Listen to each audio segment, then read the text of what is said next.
ఆదికాండము 34వ అధ్యాయము. లేయా యాకోబునకు కనిన కుమార్తె అయిన దీనా ఆ దేశపు కుమార్తెలను చూడవెళ్ళెను. ఆ దేశము నేలిన హివ్వీయుడైన హమోరు కుమారుడగు షెకెము ఆమెను చూచి ఆమెను పట్టుకొని ఆమెతో శయనించి ఆమెను అవమానపరచెను. అతని మనస్సు యాకోబు కుమార్తె అయిన దీనా మీదనే ఉండెను. అతడు ఆ చిన్నదాన్ని ప్రేమించి ఆమెతో ప్రీతిగా మాటలాడి, ఈ చిన్నదాన్ని నాకు పెళ్లి చేయమని తన తండ్రి అయిన హమోరును అడిగెను. తన కుమార్తెను అతడు చెరిపెనని యాకోబు విని తన కుమారులు పశువులతో పొలములో నుండినందున వారు వచ్చు వరకు ఊరకుండెను. షెకెము తండ్రి అగు హమోరు యాకోబుతో మాటలాడుటకు అతని యొద్దకు వచ్చెను. యాకోబు కుమారులు ఆ సంగతి విని పొలములో నుండి వచ్చిరి. అతడు యాకోబు కుమార్తెతో శయనించి ఇశ్రాయేలు జనములో అవమానకరమైన కార్యము చేసెను.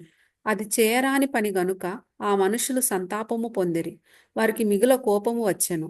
అప్పుడు హమోరు వారితో, షెకెము అను నా కుమారుని మనస్సు మీ కుమార్తె మీదనే ఉన్నది. దయచేసి ఆమెను అతనికిచ్చి పెండ్లి చేయుడి. మీ పిల్లలను మాకిచ్చి మా పిల్లలను మీరు పుచ్చుకొని మాతో వియ్యమంది మా మధ్య నివసించుడి. ఈ దేశము మీ ఎదుట ఉన్నది. ఇందులో మీరు నివసించి వ్యాపారము చేసి ఆస్తి సంపాదించుకొనుడని చెప్పెను. మరియు షెకెము, మీ కటాక్షము నా మీద రానీయుడి. మీరేమి అడుగుదురో అది ఇచ్చెదను. ఓలియు కట్నమును ఎంతైనను అడుగుడి, మీరు అడిగినంత ఇచ్చెదను. మీరు ఆ చిన్నదాన్ని నాకు ఇయ్యుడని ఆమె తండ్రితోనూ ఆమె సహోదరులతోనూ చెప్పెను.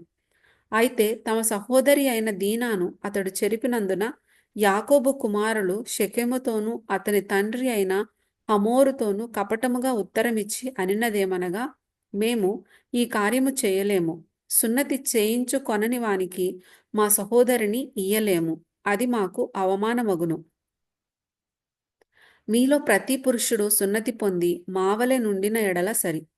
ఆ పక్షమందు మీ మాటకు ఒప్పుకొని మా పిల్లలను మీకిచ్చి మీ పిల్లలను మేము పుచ్చుకొని మీ మధ్య నివసించెదము. అప్పుడు మనము ఏకజనమగుదుము.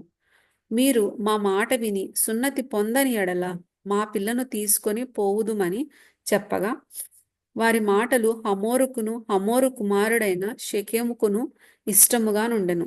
ఆ చిన్నవాడు యాకోబు కుమార్తె యందు ప్రీతి గలవాడు కనుక అతడు ఆ కార్యము చేయుటకు తడవు చేయలేదు. అతడు తన తండ్రి ఇంటి వారందరిలో ఘనుడు.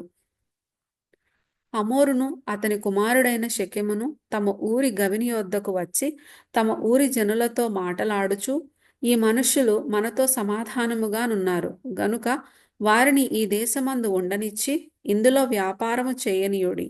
ఈ భూమి వారికిని చాలినంత విశాలమై ఉన్నది గదా. మనము వారి పిల్లలను పెండ్లి చేసుకొని మన పిల్లలను వారికి ఇత్తము. అయితే ఒకటి, ఆ మనుషులు సున్నతి పొందునట్లు మనలో ప్రతి పురుషుడు సున్నతి పొందిన ఎడలనే మన మాటకు వారు ఒప్పుకొని మనలో నివసించి ఏకజనముగా నుందురు. వారి మందలు, వారి ఆస్తి, వారి పశువులన్నీ మనవగును గదా. ఎట్లైనను మనము వారి మాటకు ఒప్పుకొందము.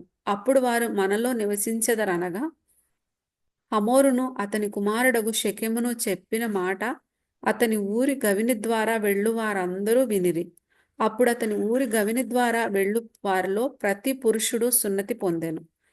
3వ దినమున వారు బాధపడుచుండగా యాకోబు కుమారులలో నిద్దరు అనగా దీనా సహోదరులైన షిమ్యోనును లేవియు తమ కత్తులు చేత పట్టుకొని ఎవరికీ తెలియకుండా ఆ ఊరి మీద పడి ప్రతి పురుషుని చంపిరి.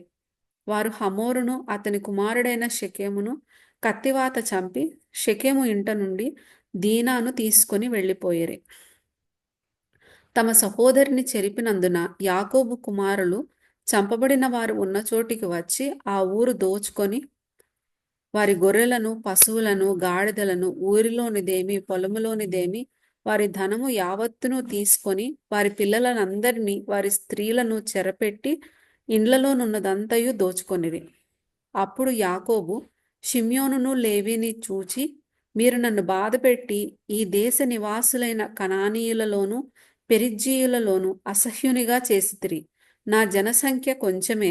వారు నా మీదికి గుంపుగా వచ్చి నన్ను చంపెదరు. నేనును నా ఇంటివారును నాశనమగుదమని చెప్పెను.